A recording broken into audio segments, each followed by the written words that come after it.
Welcome to the fastest way to learn data structures and algorithms with this premium revision material. Today, we are mastering LeetCode 54, the Spiral Matrix Challenge. Imagine you are an explorer entering an ancient temple, and the only way to the treasure is by following a perfect spiral path into the center. Let us look at our map. We are given an n-by-n matrix filled with numbers. Our mission? Traverse every single cell in a spiral order, starting from the top left, moving right, then down, then left, and then back up, until we reach the very heart of the matrix. We need to return these numbers in the exact order we visit them. Let us dive into our dry run. Look at the grid. To navigate this spiral, we need to set up 4 electric fences, top, bottom, left, and right. These fences will mark our boundaries and shrink as we visit each row and column.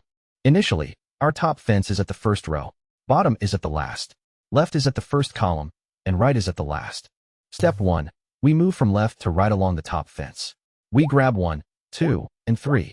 Now that we have finished this row, we move our top fence down by 1. That row is now out of bounds. Step 2. We move from top to bottom along the right fence. We grab 6 and 9. This column is done, so we move our right fence left by 1. Step 3. But wait. Before we turn, we must check if our fences have crossed. Since they haven't, we move from right to left along the bottom fence.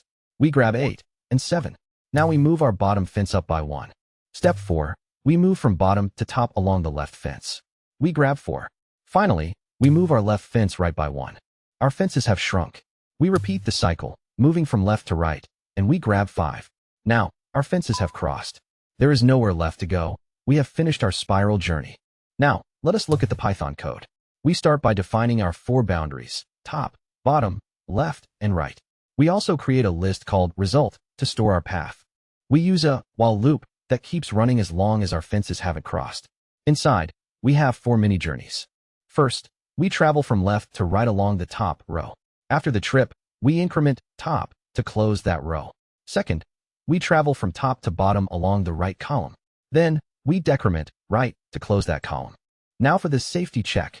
For the next 2 directions, we must check if our fences still make sense. If they haven't crossed, we travel from right to left along the bottom row and then decrement bottom. Finally, we travel from bottom to top along the left column and increment left. When the loop finishes, we return our result list. Simple, elegant, and perfectly balanced. Think of it like peeling an onion or unwrapping a giant gift. You start at the very top edge, peel across, then down the side, then across the bottom, and up the other side. Each time you finish a side, you've removed a layer, and the gift gets smaller and smaller until you reach the prize in the middle. For our strategy, we use the boundary shrink technique. By maintaining 4 dynamic markers, we ensure we never visit the same cell twice and always stay on the spiral path. This ensures we process the matrix layer by layer. Looking at complexity, the time complexity is O of m times n because we must visit every single cell exactly once. The space complexity? If we don't count the output list, it is O of 1, as we only use a few variables to track our fences. Maximum efficiency. And that is the Spiral Matrix Challenge. Mastered. Save this video for your next interview, and follow Leo Academy for more premium DSA guides.